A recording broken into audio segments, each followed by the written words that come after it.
Every single day in hospitals all around the world, something pretty incredible happens that we can't even see. We're going to dive into what actually occurs when that invisible beam of X-ray energy meets the very atoms that make up you and me. It really all comes down to this one simple question. You've got this tiny packet of energy, an X-ray photon, and it's heading straight for an atom. So what happens? Does it bounce off, get soaked up? Does something totally new get created? Well, the short answer is, it depends. And what it depends on are these two super important factors. First, how much energy is that photon packing? Is it a low-energy little guy or a high-energy powerhouse?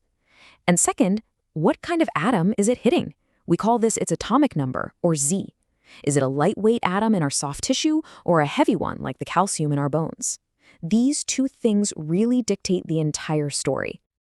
So let's start our photons journey at the very bottom of the energy ladder. We're talking about the really low-energy photons here.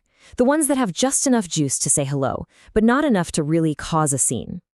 This first interaction is called coherent scattering, or sometimes Rayleigh scattering. The best way to think about it is like a gentle nudge. You've got a photon with less than 10 kilo-electron of energy. It comes in, interacts with the entire electron cloud of the atom, and just kind of bounces off in a new direction.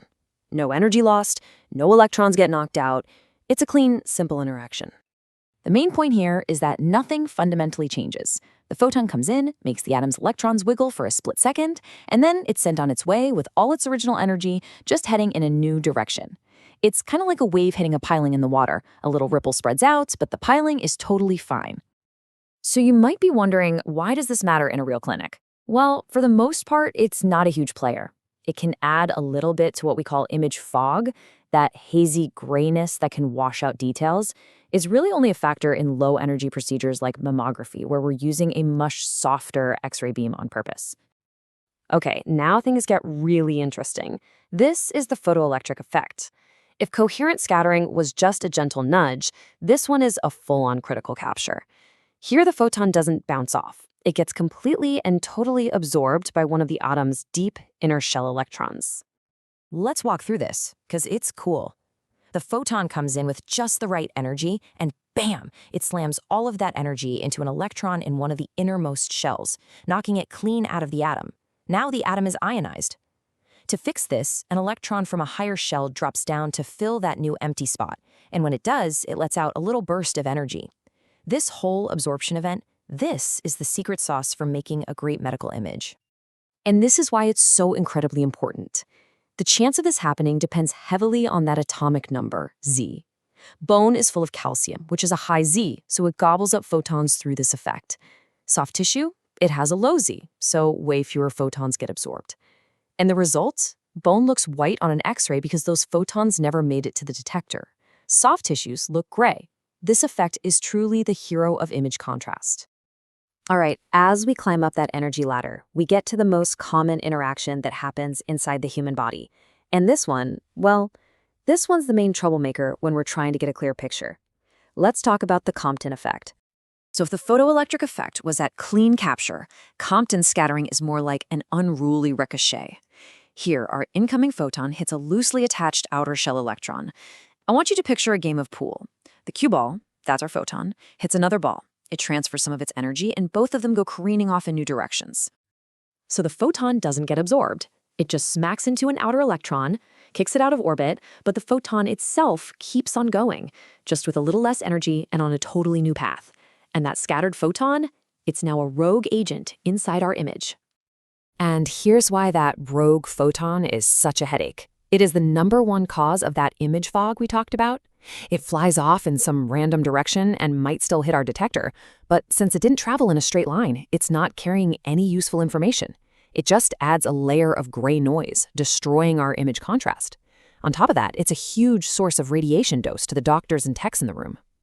So this really sets up the central battle in radiology physics. On one side, you have the photoelectric effect, our hero, which creates that beautiful black and white contrast we desperately need. And on the other side, you have Compton scatter, the villain, creating fog that just degrades the image we're trying so hard to get. The real art of radiology is boosting the hero while shutting down the villain. And this chart just shows that battle perfectly. At a pretty typical diagnostic energy, say 70 keV, just look at the difference. In high-Z bone, the photoelectric effect wins, hands down. That means lots of absorption and a nice, clear white image. But in low-Z soft tissue, Compton scatter is the main event, and that's exactly why managing scatter is so critical for imaging anything that isn't bone. Okay, let's crank the energy all the way up. We are now officially leaving the world of normal diagnostic X-rays and entering the high-energy realms of nuclear medicine and radiation therapy. And up here, the physics starts to get a little wild. This is called pair production, and it is literally Einstein's E equals mc squared coming to life right in front of us. You have a photon with an energy higher than 1.02 mega-electron volts. It zips past an atomic nucleus, and then something absolutely amazing happens. The photon's energy converts directly into matter. The photon just vanishes, and in its place, two particles are born, an electron and its antimatter twin, a positron. I mean, this process is just mind-blowing. The photon creates this pair of particles, but the story doesn't end there.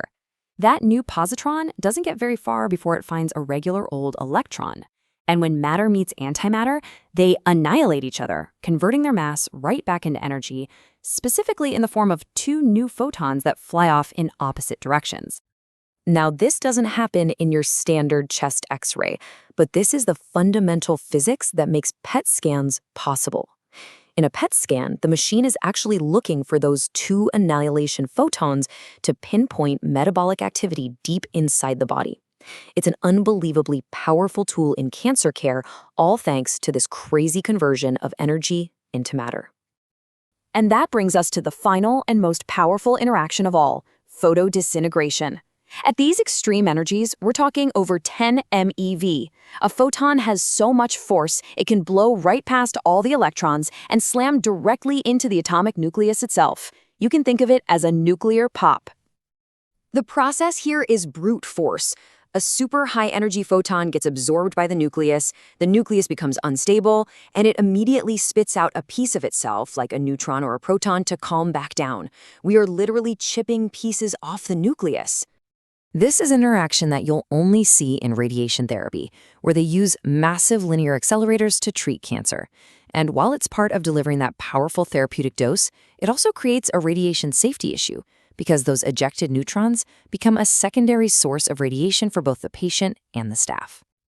So let's just zoom out and put it all together. This table sums up the entire journey we've just been on. We started with the low-energy coherent scatter, which just causes a little fog. Then we moved to the all-important photoelectric effect that gives us our contrast. We navigated the troublemaking Compton scatter. And finally, we explored the wild, high-energy worlds of pair production and photodisintegration. Each one has its own energy range, its own target, and its own vital role in medicine. And that really brings us to the most important point of all. You know, we've talked a lot about photons and electrons and nuclei. It can all feel pretty abstract.